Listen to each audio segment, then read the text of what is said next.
15वें राष्ट्रपति के चुनाव के लिए कल मतदान किया जाएगा। सांसद और देश भर के विधायक कल नए राष्ट्रपति चुनने के लिए मत डालेंगे। मौजूदा समीकरणों के मुताबिक विपक्ष के उम्मीदवार यशवंत सिन्हा जीत से बहुत दूर हैं, जबकि आंकड़ा एनडीए उम्मीदवार द्रौपदी मुर्मू के पक्ष में है।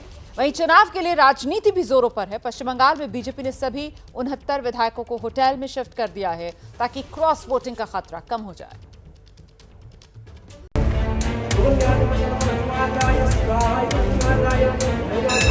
कहीं हो रहे हैं हवन। संख्यक उड़िया लड़की को मिले जिसको कोई तोड़ नहीं पाए, इसके लिए प्रभु लिंगराज जगन्नाथ उसको आशीर्वाद करे। कहीं गर्म है राजनीति।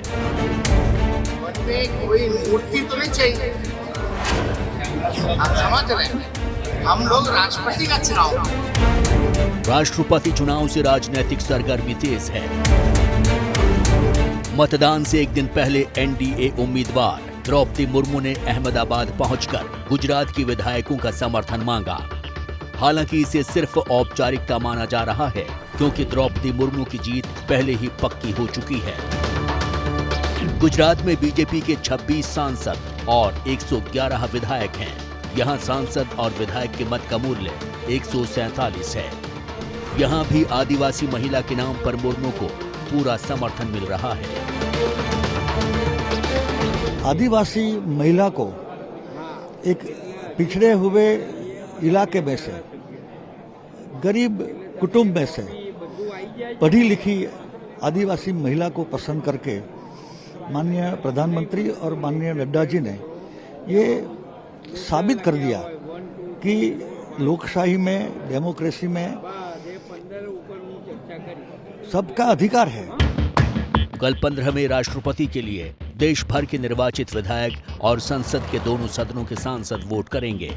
मनोनीत सदस्यों को इस वोटिंग में हिस्सा लेने का हक नहीं होता। लोकसभा के 543 सांसद वोट करेंगे। राज्यसभा के 233 सांसद वोट करेंगे। कुल 4033 विधायक वोट कर सकेंगे। कुल 4809 लोग राष्ट्रपति उम्मीदवार के लिए वोट करेंगे। आखिरी दिन भी राष्ट्रपति चुनाव में गहमागहमी तेज रही। लोगों को राष्ट्रपति भवन में कोई मूर्ति तो नहीं चाहिए। आप समझ रहे हैं, हम लोग राष्ट्रपति का चुनाव। मतलब आपने कभी यशवंत सिन्हा जी को तो हर जगह आपने सुना होगा, लेकिन जो सत्ता पक्ष से जो उम्मीदवार दी गई है, हालांकि छोटी मुंह बड़ी बात बोलनी नहीं चाहिए, लेकिन हमने कभी नहीं सुना और हमको नहीं लगता कि आप लोगों ने भी उनकी आवाज़ को सुना होगा। वोटरों के बीच में यह चुनाव होता है और प्रत्येक राज्य में श्रीमती द्रौपदी मुर्मू जी का दौरा हो रहा है। वह सब जगह वोट मांग रही हैं और जो व्यक्ति उड़ीसा में नीलकंठ अर्थात सबसे अच्छे विधायक के पुरस्कार से सम्मानित हो, उसके बारे में वही सोच सकता है मूर्ति का। क्योंकि तेजस्वी जी ने बचपन में देखा कि कैसे उनकी मां को दस्तखत करने भी नहीं आता था, फिर भी सभी तथाकथित समाजवादी नेताओं ने उनको मुख्यमंत्री बना दिया। चुनाव से ठीक पहले विपक्ष के उम्मीदवार यशवंत सिन्हा भी अपने पक्ष में वोट मांग रहे हैं। आज ही उन्होंने चिट्ठी जारी कर सभी विधायकों और सांसदों से अपने पक्ष में वोट करने की अपील की। ये संविधान निर्माताओं की कभी इच्छा नहीं रही कि संविधान के सर्वोच्च पद पर समाज के किसी वर्ग का तुष्टीकरण हो। किसी ने सोचा भी नहीं होगा कि राष्ट्रपति का पद प्रधानमंत्री की छाया के अधीन काम करेगा। मैंने बार बार कहा है कि अगर मुझे चुना गया तो अलोकतांत्रिक और तानाशाही तौर तरीकों के खिलाफ बिना डर या बिना पक्ष लिए संविधान के रक्षक के तौर पर काम करूंगा। यशवंत सिन्हा, राष्ट्रपति पद के विपक्ष के उम्मीदवार।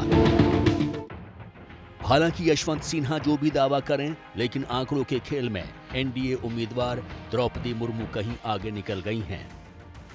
मुर्मू के पक्ष में 62% वोट पड़ने के आसार हैं, जबकि विपक्ष के उम्मीदवार के समर्थन में 38% वोट पड़ने के आसार हैं। कैसे? इन आंकड़ों के जरिए समझिए। राष्ट्रपति चुनाव में सांसद और विधायकों को मिलाकर कुल 10,81,991 वोट हैं। राष्ट्रपति चुनाव में जीत के लिए बहुमत का आंकड़ा 5,40,996। अब देखिए द्रौपदी मुर्मू के पक्ष में कौन कौन है। बीजेपी करीब 4.5 लाख वोट, वाईएसआरसीपी करीब 45,000 वोट, बीजेडी करीब 31,000 वोट, जेडीयू के 22,601 वोट हैं, एआईएडीएमके के पास 14,000 से ज्यादा वोट हैं, अन्यों के पास 93,000 वोट, यानी कुल 6,66,028 वोट मुर्मू के समर्थन में नजर आ रहे हैं। अन्यों में शिवसेना, जिसमें उद्धव गुट और शिंदे गुट, जेडीएस, बीएसपी, झारखंड मुक्ति मोर्चा यानी जेएमएम, अकाली दल और एसपी शामिल हैं। वहीं यशवंत सिन्हा को समर्थन करने वाली कांग्रेस सबसे बड़ी पार्टी है। करीब 1,47,000 वोटों के साथ तृणमूल के पास 58,000 से ज्यादा वोट हैं। डीएमके के पास करीब 45,000, एसपी के पास 27,000 से ज्यादा वोट, टीआरएस के पास 24,000 से ज्यादा वोट, आप के पास करीब 21,000 वोट और अन्यों के 88,212 वोट्स, यानी कुल हुए 4,13,728 वोट। अन्यों में NCP, RJD, CPI, CPIM, AIMIM शामिल हैं। अब इन आंकड़ों की तुलना करें तो मुर्मू के पक्ष में 6,66,028 वोट पड़ने की संभावना है, तो यशवंत सिन्हा के पक्ष में 4,13,728 वोट, जबकि बहुमत के लिए चाहिए 5,40,996 वोट। यानी आंकड़े कह रहे हैं कि द्रौपदी मुर्मू शीर्ष संवैधानिक पद पर पहुंचने वाली पहली आदिवासी महिला बन सकती हैं। मतगणना 21 जुलाई को होगी और अगले राष्ट्रपति द्वारा 25 जुलाई को शपथ ग्रहण की जाएगी।